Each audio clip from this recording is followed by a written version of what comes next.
Chapter 24. Henry Crawford had quite made up his mind by the next morning to give another fortnight to Mansfield, and having sent for his hunters and written a few lines of explanation to the Admiral, he looked round at his sister as he sealed and threw the letter from him, and seeing the coast clear of the rest of the family, said with a smile, "And how do you think I mean to amuse myself, Mary, on the days that I do not hunt? I am grown too old to go out more than 3 times a week, but I have a plan for the intermediate days. And what do you think it is?" "To walk and ride with me, to be sure." "Not exactly, though I shall be happy to do both, but that would be exercise only to my body, and I must take care of my mind. Besides, that would be all recreation and indulgence without the wholesome alloy of labor, and I do not like to eat the bread of idleness. No, my plan is to make Fanny Price in love with me." "Fanny Price? Nonsense! No, no. You ought to be satisfied with her 2 cousins." "But I cannot be satisfied without Fanny Price, without making a small hole in Fanny Price's heart. You do not seem properly aware of her claims to notice. When we talked of her last night, you none of you seemed sensible of the wonderful improvement that has taken place in her looks within the last 6 weeks. You see her every day, and therefore do not notice it, but I assure you she is quite a different creature from what she was in the autumn. She was then merely a quiet, modest, not plain-looking girl, but she is now absolutely pretty. I used to think she had neither complexion nor countenance, but in that soft skin of hers, so frequently tinged with a blush as it was yesterday, there is decided beauty. And from what I observed of her eyes and mouth, I do not despair of their being capable of an expression enough when she has anything to express. And then her air, her manner, her tout ensemble, is so indescribably improved. She must be grown 2 inches at least since October. Phoo, phoo. This is only because there were no tall women to compare her with, and because she's got a new gown, and you never saw her so well dressed before. She is just what she was in October, believe me. The truth is that she was the only girl in company for you to notice, and you must have as somebody. I've always thought her pretty, not strikingly pretty, but pretty enough, as people say. A sort of beauty that grows on one. Her eyes should be darker, but she has a sweet smile. But as for this wonderful degree of improvement, I'm sure it may be all resolved into a better style of dress, and your having nobody else to look at, and therefore if you do set about a flirtation with her, you never will persuade her, or persuade me that it isn't a compliment to her beauty, or that it proceeds from anything but your own idleness and folly." Her brother gave only a smile to this accusation, and soon afterwards said, "I do not quite know what to make of Miss Fanny. I do not understand her. I could not tell what she would be at yesterday. What is her character? Is she solemn? Is she queer? Is she prudish? Why did she draw back and look so grave at me? I could hardly get her to speak. I never was so long in company with a girl in my life, trying to entertain her and succeed so ill. Never met with a girl who looked so grave on me. I must try to get the better of this. Her looks say, I will not like you. I am determined not to like you, and I shall say she shall. Foolish fellow. And so this is her attraction after all. This it is, her not caring about you, which gives her such a soft skin, and makes her so much taller, and produces all these charms and graces. I do desire that you will not be making her really unhappy. A little love, perhaps, may animate to do her good, but I will not have you plunge her deep, for she is as good a little creature as ever lived, and has a great deal of feeling." "It can be but a fortnight," said Henry, "and if a fortnight can kill her, she must have a constitution which nothing could save. No, I will not do her any harm, dear little soul. Only want her to look kindly on me, to give me smiles as well as blushes, to keep a chair for me by herself whenever we are, and be all animation when I take it and talk to her, to think, as I think, be interested in all my possessions and pleasures, try to keep me longer at Mansfield, and feel when I go away that she shall be never happy again. I want nothing more." "Moderation itself," said Mary. "I can have no scruples now.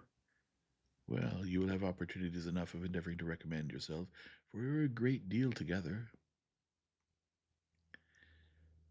and without attempting any further remonstrance, she left Fanny to her fate, a fate which, had not Fanny's heart been guarded in a way unsuspected by Miss Crawford, might have been a little harder than she deserved. For although there doubtless are such unconquerable young ladies of 18, or one should not read about them, as are never to be persuaded into love against their judgment by all that talent, manner, attention, and flattery can do, I have no inclination to believe Fanny was one of them, or to think that without so much tenderness or disposition, and so much taste as belonged to her, she could have escaped her heart whole from the courtship, though the courtship only of a fortnight, of such a man as Crawford. In spite of there being some previous ill opinion of him to be overcome, had not her affection been engaged elsewhere, with all the security which love of another and disesteem of him could give to the peace of mind he was attacking, his continued attentions continued, but not unobtrusive, and adapting themselves more and more to the gentleness and delicacy of her character, obliged her very soon to dislike him less than formerly. She had by no means forgotten the past, and she thought as ill of him as ever, but she felt his powers. He was entertaining, and his manners were so improved, so polite, so seriously and blamelessly polite, that it was impossible not to be civil to him in return. A very few days were enough to effect this, and at the end of those few days circumstances arose which had a tendency rather to forward his views of pleasing her, inasmuch as they gave her a degree of happiness which must dispose her to be pleased with everybody. William, her brother, the so long absent and dearly loved brother, was in England again. She had a letter from him herself, a few hurried, happy lines written as the ship came up channel and sent into Portsmouth with the first boat that left the Antwerp at anchor in Spithead. And when Crawford walked up with the newspaper in his hand, which he had hoped would bring the first tidings, he found her trembling with joy over this letter, and listening with a glowing, grateful countenance to the kind invitation which her uncle was most collectedly dictating in reply. It was but the day before that Crawford had made himself thoroughly master of the subject, or had in fact become at all aware of her having such a brother, or his being in such a ship, but the interest then excited had been very properly lively, determining him on his return to town to apply for information as to the probable period of the Antwerp's return from the Mediterranean, etc., and the good luck which attended his early examination of ship news the next morning seemed the reward of his ingenuity in finding out such a method of pleasing her, as well as of his dutiful attention to the admiral, in having for many years taken in the paper esteemed to have the earliest naval intelligence. He proved, however, to be too late. All those fine first feelings of which he had hoped to be the exciter were already given, but his intention, the kindness of his intention, was thankfully acknowledged, quite thankfully and warmly, for she was elevated beyond the common timidity of her mind by the flow of her love for William. This dear William would soon be amongst them. There could be no doubt of his obtaining leave of absence immediately, for he was still only a midshipman, and as his parents, from living on the spot, must already have seen him and be seeing him perhaps daily, his direct holidays might with justice be instantly given to the sister, who had been his best correspondent through a period of 7 years, and the uncle who had done most for his support and advancement, and accordingly the reply to her reply, fixing a very early day for his arrival, came as soon as possible, and scarcely 10 days had passed since Fanny had been in the agitation of her first dinner visit, when she found herself in an agitation of a higher nature, watching in the hall, in the lobby, on the stairs, for the first sound of the carriage which was to bring her brother. It came happily while she was thus waiting, and there being neither ceremony nor fearfulness to delay the moment of meeting, she was with him as he entered the house, and the first minutes of exquisite feeling had no interruption and no witnesses, unless the servants chiefly intent upon opening the proper doors could be called such. This was exactly what Sir Thomas and Edmund had been separately conniving at, as each proved to the other by the sympathetic alacrity with which they both advised Mrs. Norris continuing where she was, instead of rushing out into the hall as soon as the noises of the arrival reached them. William and Fanny soon showed themselves, and Sir Thomas had the pleasure of receiving in his protege certainly a very different person from the one he had equipped 7 years ago, but a young man of an open, pleasant countenance, and frank, unstudied, but feeling and respectful manners, and such as confirmed him his friend. It was long before Fanny could recover from the agitating happiness of such an hour as was formed by the last 30 minutes of expectation, and the first of fruition. It was some time even before her happiness could be said to make her happy, before the disappointment inseparable from the alteration of person had vanished, and she could only see in him the same William as before, and talk to him as her heart had been yearning to do through many a past year. That time, however, did gradually come, forwarded by an affection on his side as warm as her own, and much less encumbered by refinement or self distrust. She was the first object of his love, but it was a love with his stronger spirits and bolder temper made it as natural for him to express as to feel. On the morrow they were walking about together with true enjoyment, and every succeeding morrow renewed a tete-a-tete which Sir Thomas could not but observe with complacency, even before Edmund had pointed it out to him. Excepting the moments of peculiar delight which any marked or unlooked for instance of Edmund's consideration of her in the last few months had excited, Fanny had never known so much felicity in her life as in this unchecked, equal, fearless intercourse with the brother and friend who was opening all his heart to her, telling her all his hopes and fears, plans and solicitudes, respecting that long thought of, dearly earned and justly valued blessing of promotion, who could give her direct and minute information of the father and mother, brothers and sisters, of whom she very seldom heard, who was interested in all the comforts and all the little hardships of her home at Mansfield, ready to think of every member of that home as she directed, or differing only by a less scrupulous opinion, and more noisy abuse of their Aunt Norris, and with whom, perhaps the dearest indulgence of the whole, all the evil and good of their earliest years could be gone over again, and every former united pain and pleasure retraced with the fondest recollection. An advantage this, a strengthener of love, in which even the conjugal tie is beneath the fraternal. Children of the same family, the same blood, with the same first associations and habits, have some means of enjoyment in their power which no subsequent connections can supply, and it must be by a long and unnatural estrangement, by a divorce which no subsequent connection can justify, if such precious remains of the earliest attachments are ever entirely outlived. Too often, alas, it is so. Fraternal love, sometimes almost everything, is at others worse than nothing. But with William and Fanny Price it was still a sentiment in all its prime and freshness, wounded by no opposition of interest, cooled by no separate attachment, and feeling the influence of time and absence only in its increase. An affection so amiable was advancing each in the opinion of all who had hearts to value anything good. Henry Crawford was as much struck with it as any.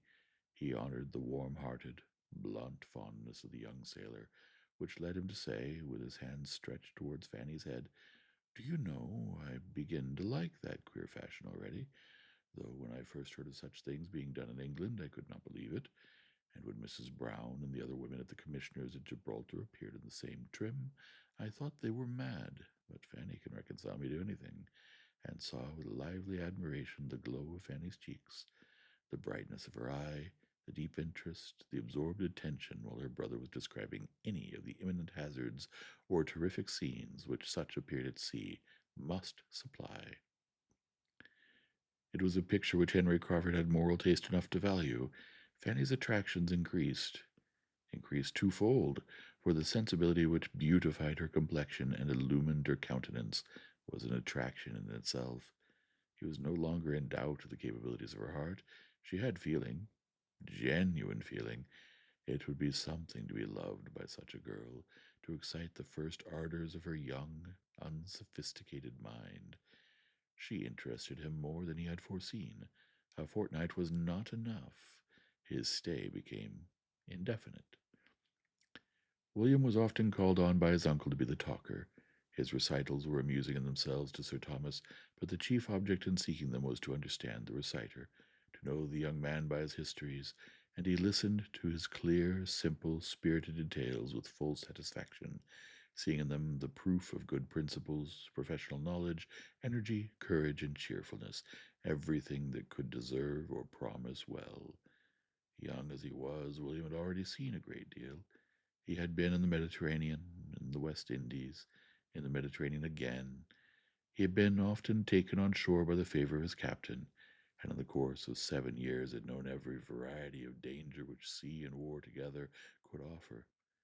With such means in his power, he had a right to be listened to, and though Mrs. Norris could fidget about the room and disturb everybody in quest of 2 needlefuls of thread or a second-hand shirt button, in the midst of her nephew's account of a shipwreck or an engagement, everybody else was attentive, and even Lady Bertram could not hear of such horrors unmoved, or without sometimes lifting her eyes from her work to say, "Dear me, how disagreeable! I wonder anybody can ever go to sea." To Henry Crawford they gave a different feeling. He longed to have been at sea, and seen and done and suffered as much. His heart was warmed, his fancy fired, and he felt the highest respect for a lad who, before he was 20, had gone through such bodily hardships and given such proofs of mind. The glory of heroism, of usefulness, of exertion, of endurance, made his own habits of selfish indulgence appear in shameful contrast, and he wished he had been a William prince, distinguishing himself and working his way to fortune in consequence with so much self respect and happy ardor instead of what he was. The wish was rather eager than lasting.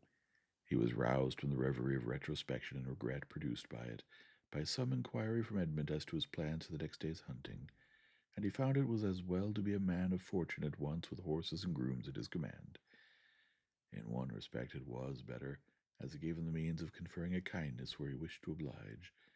With spirits, courage, and curiosity up to anything, William expressed an inclination to hunt, and Crawford could mount him without the slightest inconvenience to himself, and with only some scruples to obviate in Sir Thomas, who knew better than his nephew the value of such a loan, and some alarms to reason away in Fanny.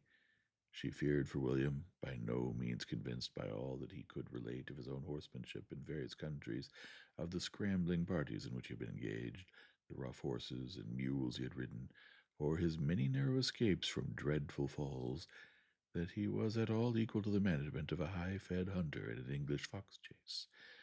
Nor till he returned safe and well, without accident or discredit, could she be reconciled to the risk, or feel any of that obligation to Mr. Crawford for lending the horse which he had fully intended it should produce.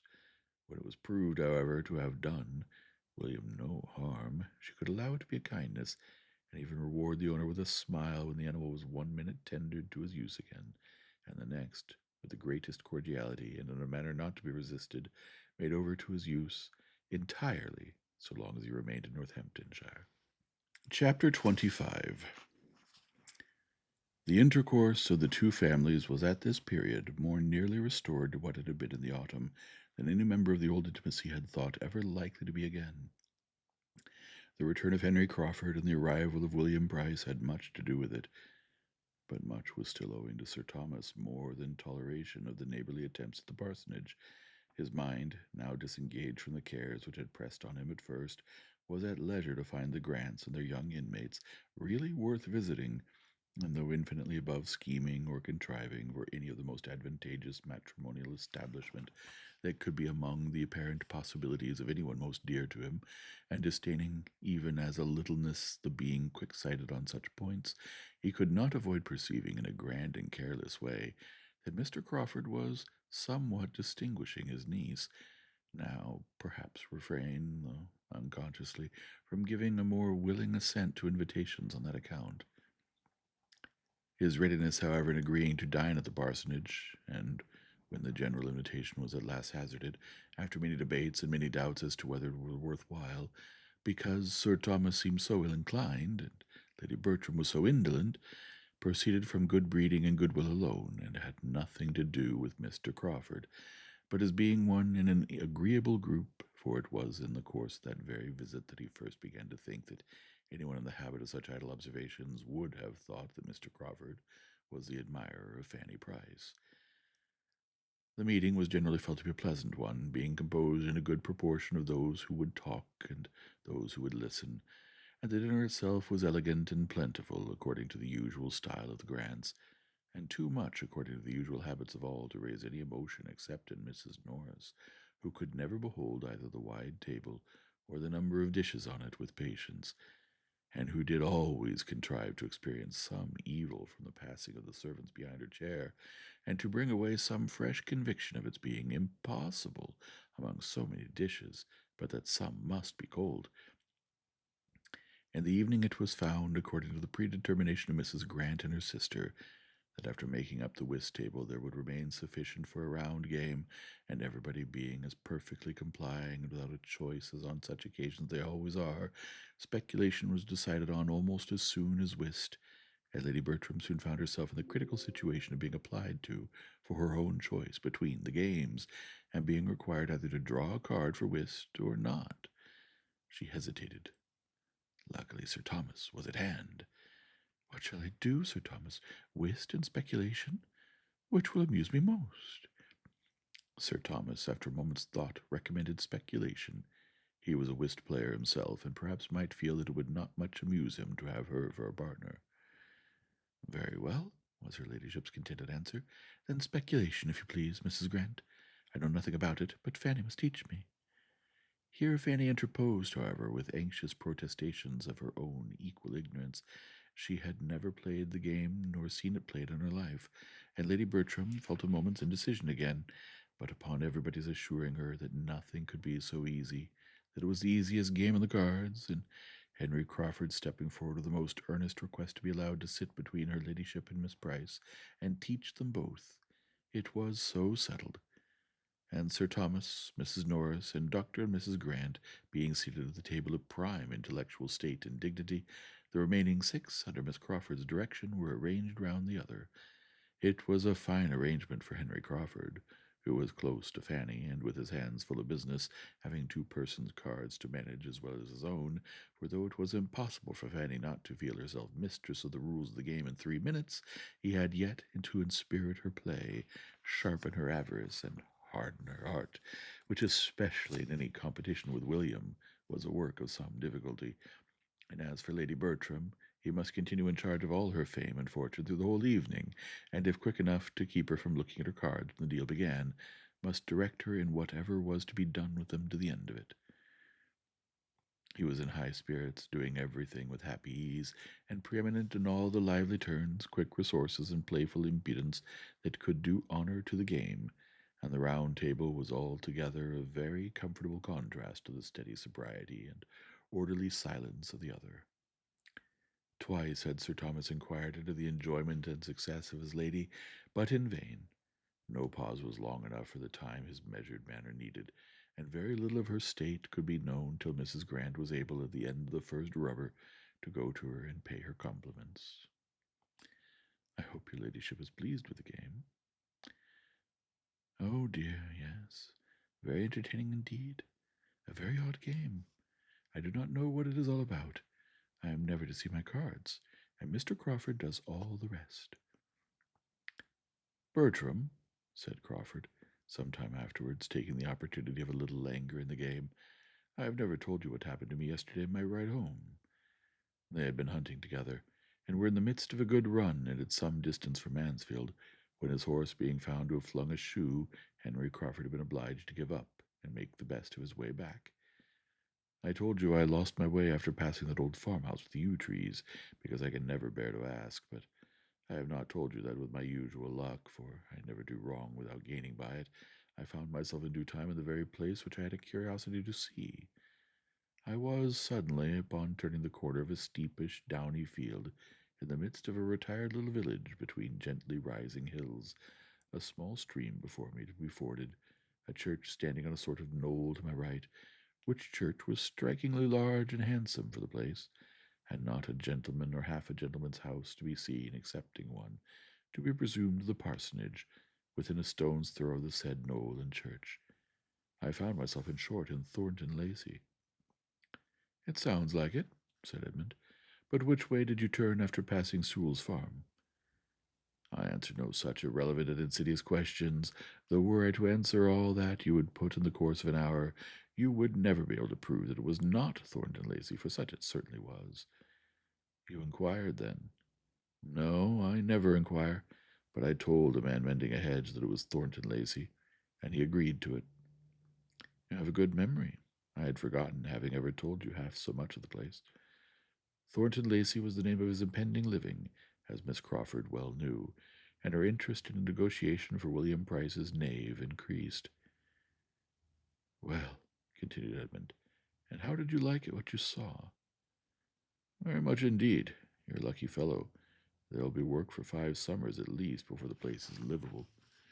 No, no, not as bad as that.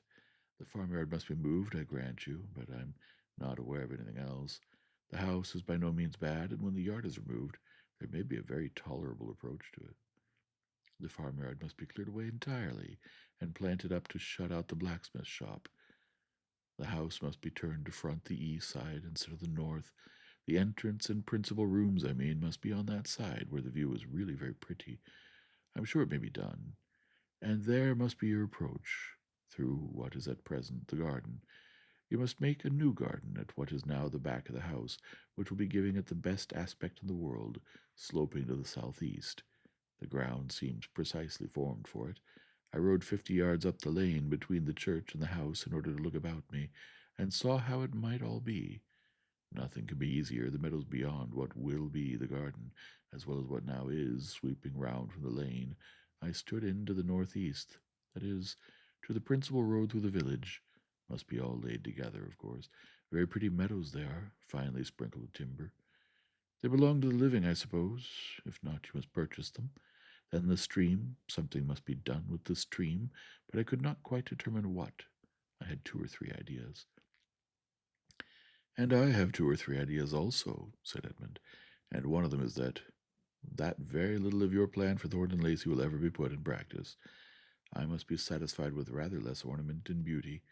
I think the house and premises may be very comfortable, and given the air of a gentleman's residence without any very heavy expense, and that must suffice me, and I hope may suffice all who care about me. Miss Crawford, a little suspicious and resentful of a certain tone of voice and a certain half look attending the last expression of his hope, made a hasty finish of her dealings with William Price, and securing his knave at an exorbitant rate, exclaimed, There, I will stake my last like a woman of spirit. No cold prudence for me. I'm not born to sit still and do nothing. If I lose the game, it shall not be from not striving for it. The game was hers, and only did not pay her for what she had given to secure it. Another deal proceeded, and Crawford began again about Thornton Lacey. My plan may not be the best possible. I had not many minutes to form it in, but you must do a good deal. The place deserves it, and you will find yourself not satisfied with much less than it is capable of. Excuse me, your ladyship must not see your cards.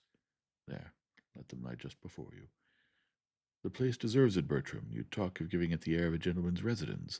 That will be done by the removal of the farmyard, for, independent of that terrible nuisance, I never saw a house of the kind which had in itself so much the air of a gentleman's residence, so much the look of something above a mere parsonage house, above the expenditure of a few hundreds a year. It is not a scrambling connection of low single rooms with as many roofs as windows. It is not cramped into the vulgar compactness of a square farmhouse. It is a solid, roomy, mansion-like looking house, such as one might suppose a respectable old country family had lived in from generation to generation, through 2 centuries at least, and were now spending from 2 to 3 thousand a year in. Miss Crawford listened, and Edmund agreed to this. The air of a gentleman's residence, therefore, you cannot but give it, if you do anything. But it is capable of much more. Let me see. Mary, Lady Bertram bids a dozen for that queen. No, no, a dozen is more than it is worth. Lady Bertram does not bid a dozen. She will have nothing to say to it. Go on, go on. By some such improvements as I have suggested, I do not really require you to proceed upon my plan, though by the by I doubt anybody's striking out a better. You may give it a higher character. You may raise it into a place. From being the mere gentleman's residence, it becomes, by judicious improvement, the residence of a man of education, taste, modern manners, good connections. All this may be stamped on it, and that house receives such an heir as to make its owner to be set down as the great landholder of the parish by every creature travelling the road, especially as there is no real squire's house to dispute the point, a circumstance between ourselves to enhance the value of such a situation in point of privilege and independence beyond all calculation. You think with me, I hope, turning with a softened voice to Fanny. Have you ever seen the place?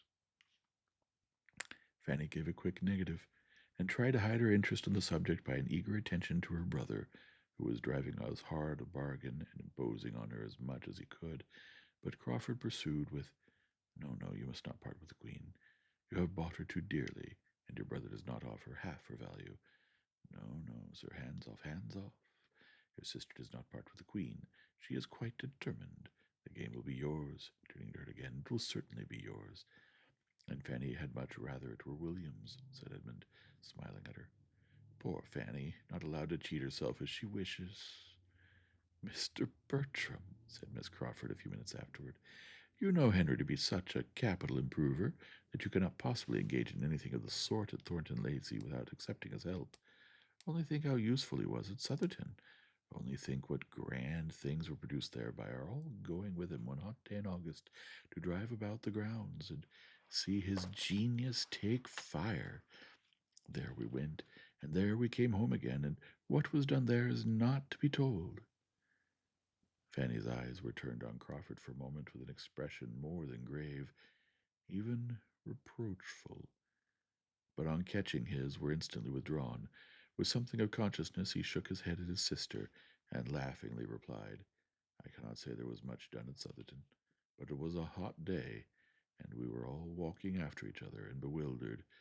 As soon as the general buzz gave him shelter, he added, in a low voice directed solely at Fanny, I should be sorry to have my powers of planning judged of by the day at Southerton.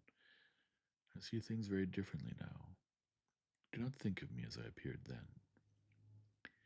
Southerton was a word to catch Mrs. Norris, and being just then in the happy leisure which followed securing the odd trick by Sir Thomas' capital play and her own against Dr. and Mrs. Grant's great hands, she called out in high good humour, "Southerton? Yes, that is a place indeed, and we had a charming day there.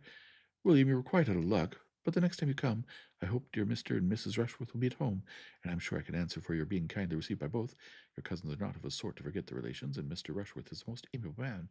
They're at Brighton now, you know, and one of the best houses there, as Mr. Rushworth's fine fortunes give him the right to be. I do not exactly know the distance, but when you get back to Portsmouth, if it is not very far off, you ought to go over and pay your respects to them, and I could send a very little parcel by you that I want to get conveyed to your cousins." "I should be very happy on't, but Brighton is almost by Beechley Head, and if I could get so far, I could not expect to be welcome in such a smart place as that, poor scrubby midshipman as I am." Mrs. Norris was beginning an eager assurance of the affability he might depend on when she was stopped by Sir Thomas saying with authority, "I do not advise your going to Brighton, William, as I trust you may soon have more convenient opportunities of meeting.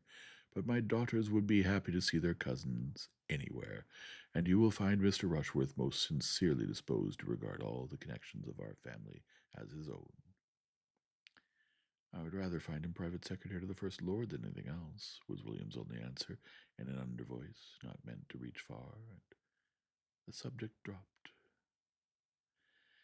As yet Sir Thomas had seen nothing to remark Mr. Crawford's behaviour, but when the whist table broke up at the end of the second rubber, and leaving Dr. Grant and Mrs. North to dispute over the last play, he became a looker-on at the other.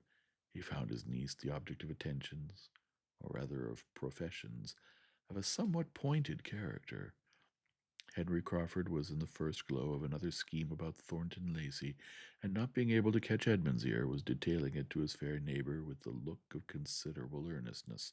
His scheme was to rent the house himself the following winter, that he might have a home of his own in that neighbourhood, and it was not merely for the use of it in the hunting season, as he was then telling her, though that consideration had certainly some weight, feeling as he did that, in spite of all Dr. Grant's very great kindness, it was impossible for him and his horses to be accommodated where they were now without material inconvenience.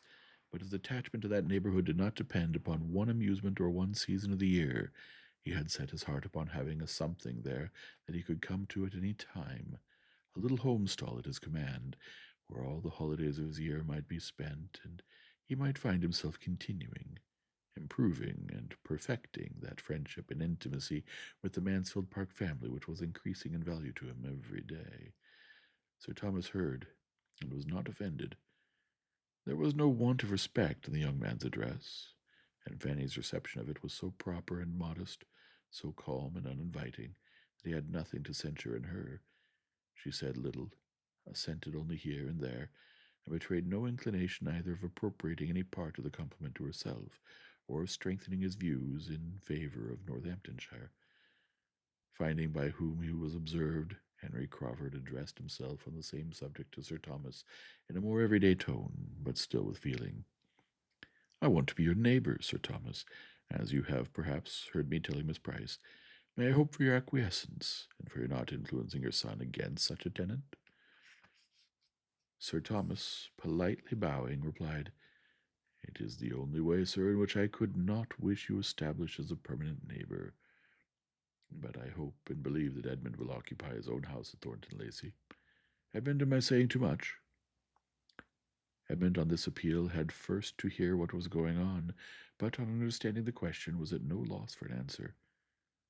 "Certainly, sir, I have no idea but of residence. But, Crawford, though I refuse you as a tenant, come to me as a friend. Consider the house as half your own every winter, and we will add to the stables on your improved plan, and with all the improvements of your improved plan that may occur to you this spring." "We shall be the losers," continued Sir Thomas. "His going, though only 8 miles, will be an unwelcome contraction of our family circle, but I should have been deeply mortified if any son of mine could reconcile himself to doing less.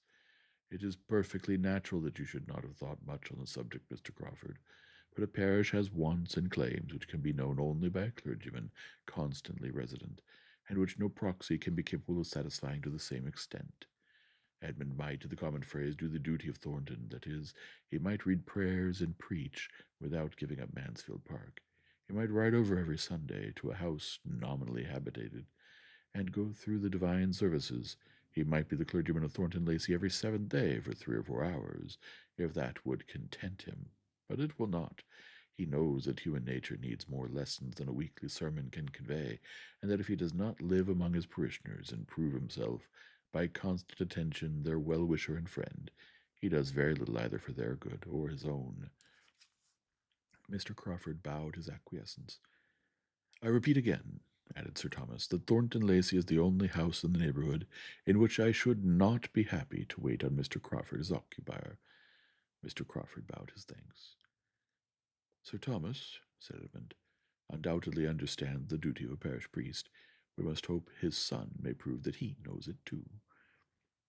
Whatever effect Sir Thomas' little harangue might really produce on Mr. Crawford, it raised some awkward sensations in two of the others, two of his most attentive listeners, Miss Crawford and Fanny, one of whom, having never before understood that Thornton was so soon and so completely to be his home, was pondering with downcast eyes on what it would be not to see Edmund every day, and the other, startled from the agreeable fancy she had previously been indulging on the strength of her brother's description, no longer able in the picture she had been forming of a future Thornton to shut out the church, sink the clergyman, and see only the respectable, elegant, modernized, and occasional residence of a man of independent fortune, was considering Sir Thomas with decided ill will as the destroyer of all this, and suffering the more from that involuntary forbearance which his character and manner commanded, and from not daring to relieve herself by a single attempt at throwing ridicule on his cause.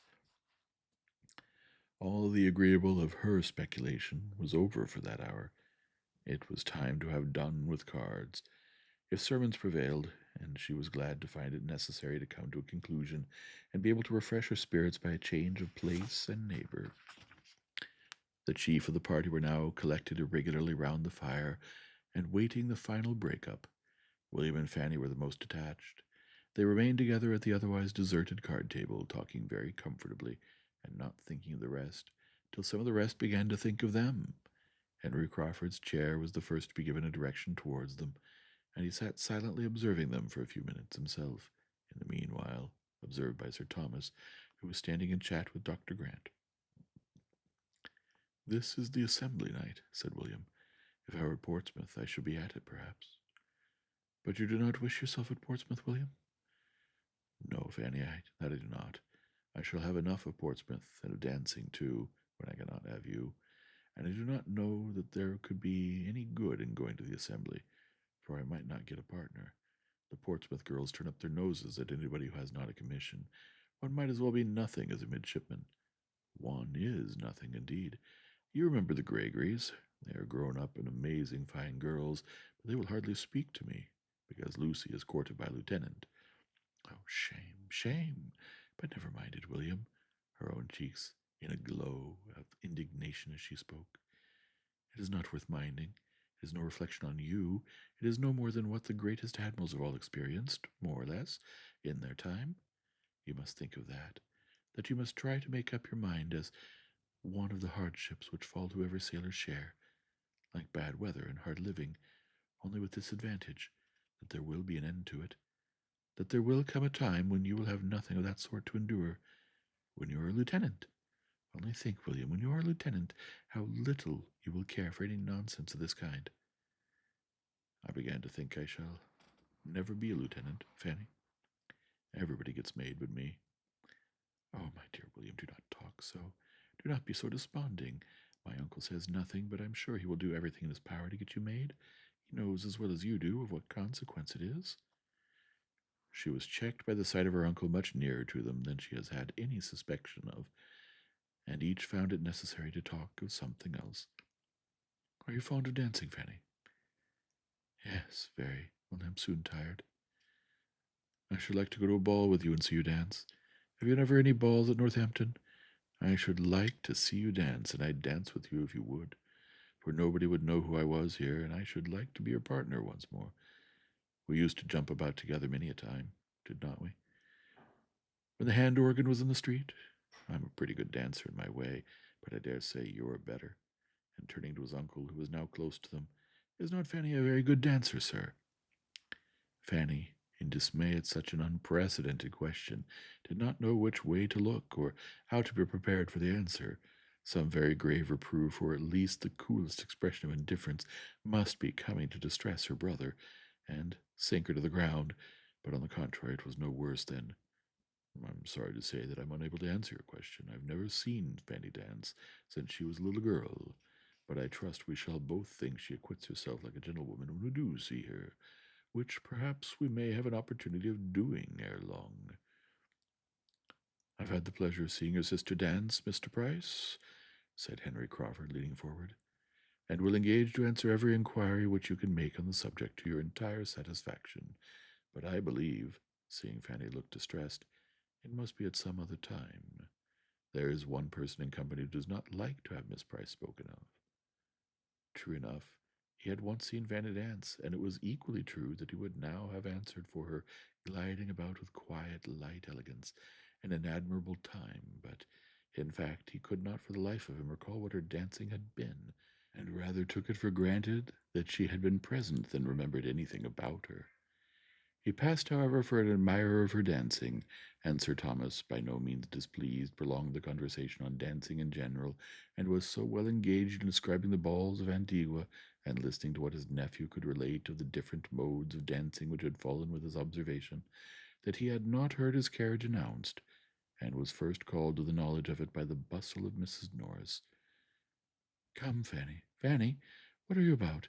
You're going. Do not you see your aunt is going? Quick, quick, I cannot bear to keep good old Wilcox waiting. You should always remember the coachman and horses.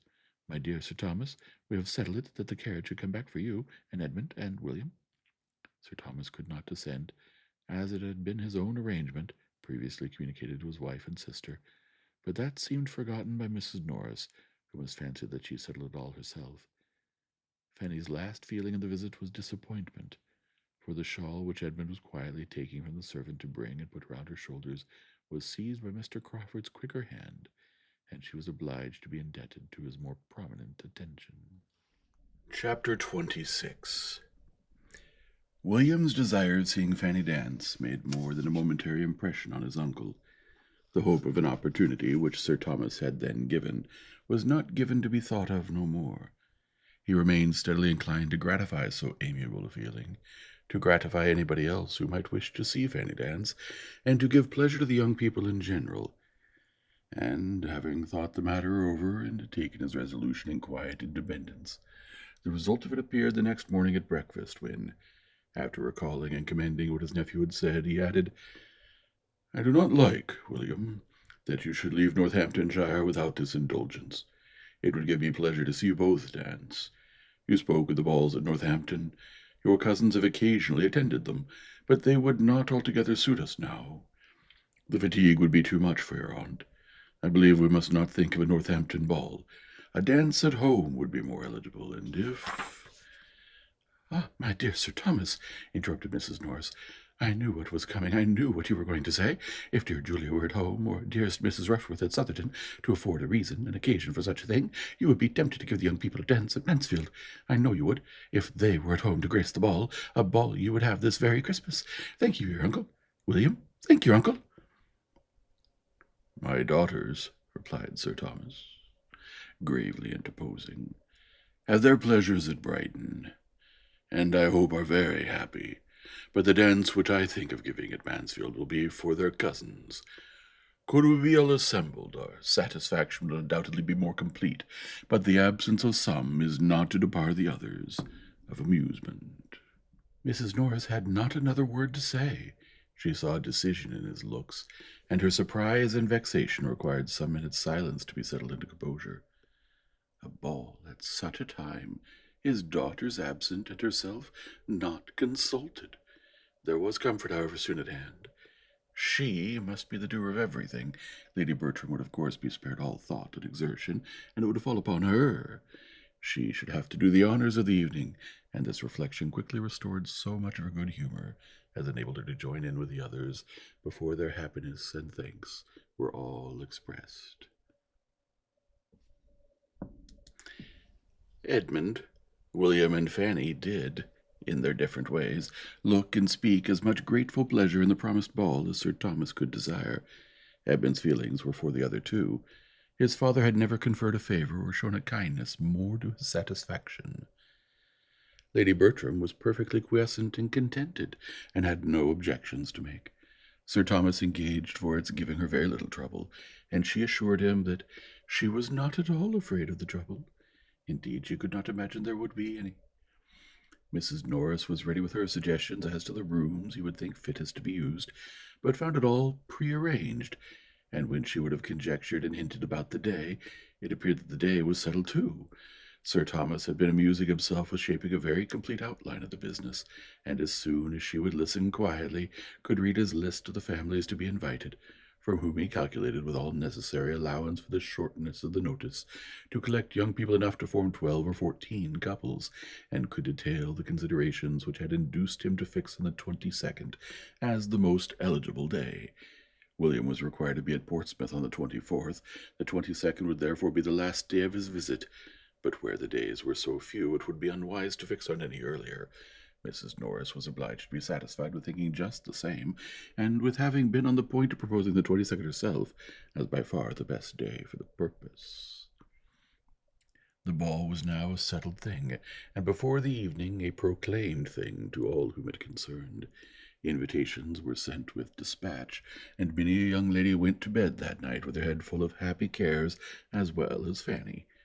To her the cares were sometimes almost beyond the happiness, for young and inexperienced, with small means of choice and no confidence in her own taste, the how she should be dressed was a point of painful solicitude, and the almost solitary ornament in her possession, very pretty amber cross which William had brought her from Sicily, was the greatest distress of all, for she had nothing but a bit of ribbon to fasten it to, and though she had worn it in that manner once, would it be allowable at such a time, in the midst of all the rich ornaments which she supposed all the other young ladies would be appearing in? And yet not to wear it. William had wanted to buy her a gold chain too, but the purchase had been beyond his means, and therefore not to wear the cross might be mortifying him. These were anxious considerations, enough to sober her spirits even under the prospect of a ball given principally for her gratification. The preparations meanwhile went on, and Lady Bertram continued to sit on her sofa without any inconvenience from them. She had some extra visits from the housekeeper, and her maid was rather hurried in making up a new dress for her. Sir Thomas gave orders, and Mrs. Norris ran about, but all this gave her no trouble, and as she had foreseen, there was, in fact, no trouble in the business. Edmund was at this time particularly full of cares, his mind being deeply occupied in the consideration of two important events now at hand, which were to fix his fate in life, ordination and matrimony, events of such a serious character as to make the ball, which would be very quickly followed by one of them, appear of less moment in his eyes than in those of any other person in the house.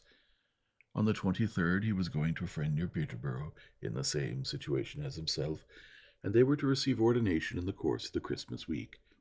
Half his destiny would then be determined, but the other half might not be so very smoothly wooed. His duties would be established, but the wife who was to share and animate and reward those duties might yet be unattainable. He knew his own mind, but he was not always perfectly assured of knowing Miss Crawford's. There were points on which they did not quite agree.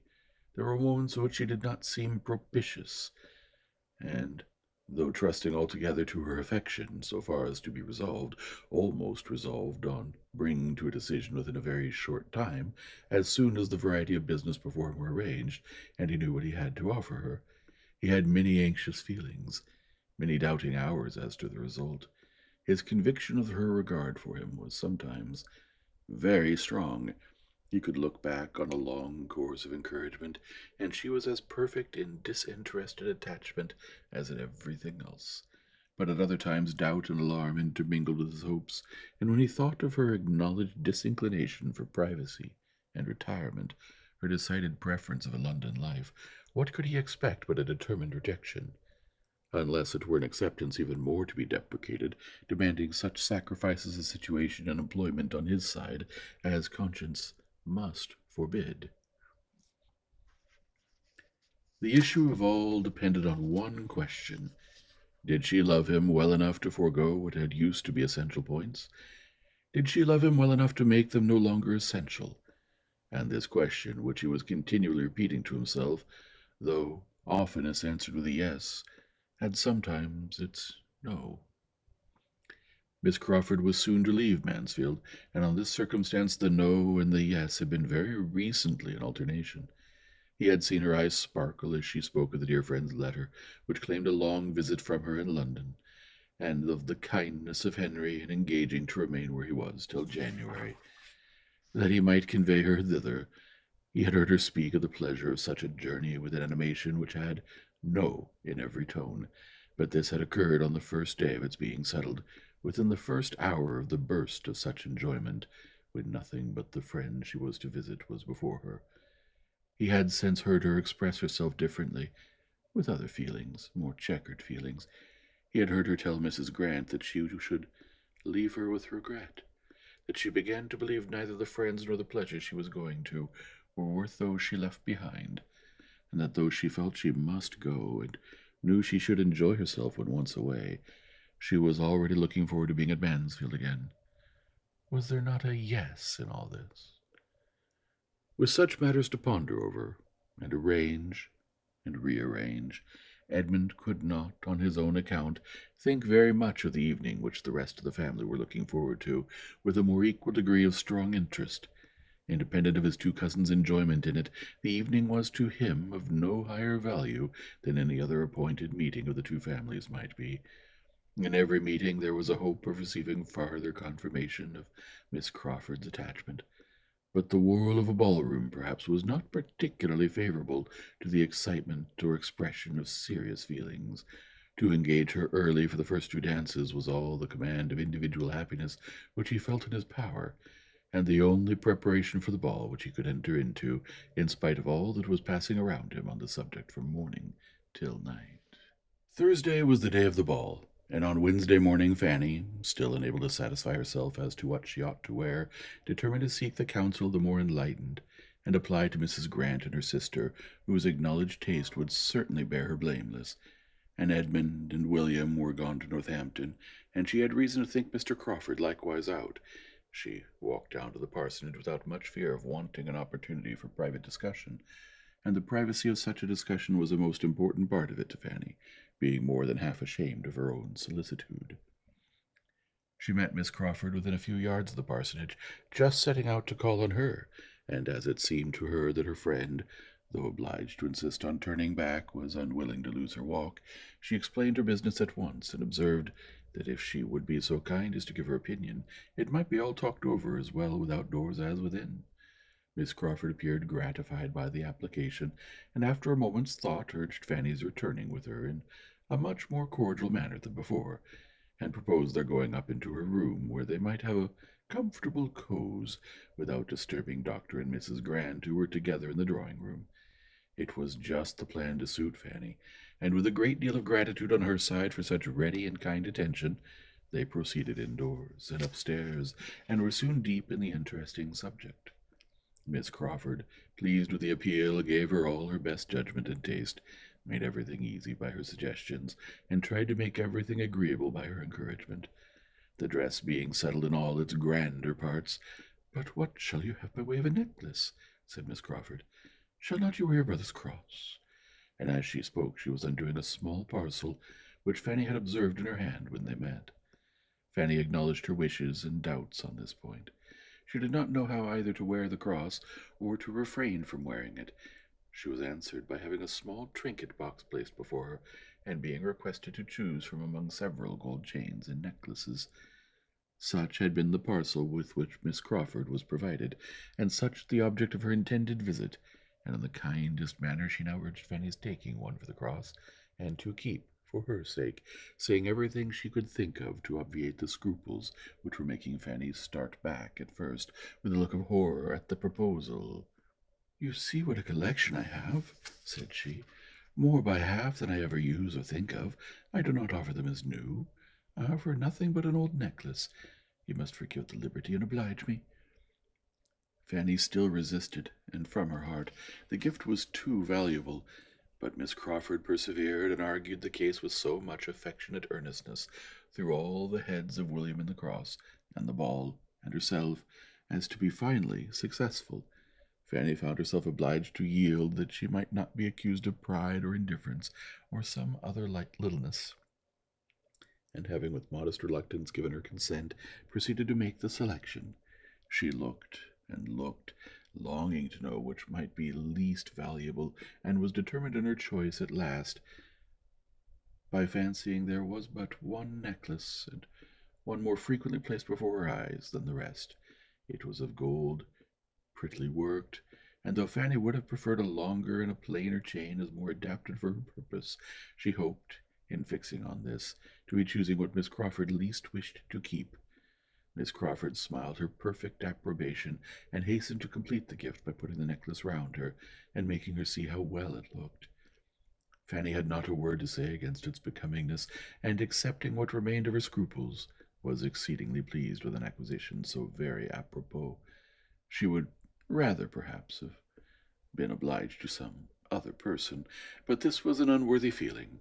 Miss Crawford had anticipated her wants with a kindness which proved her a real friend.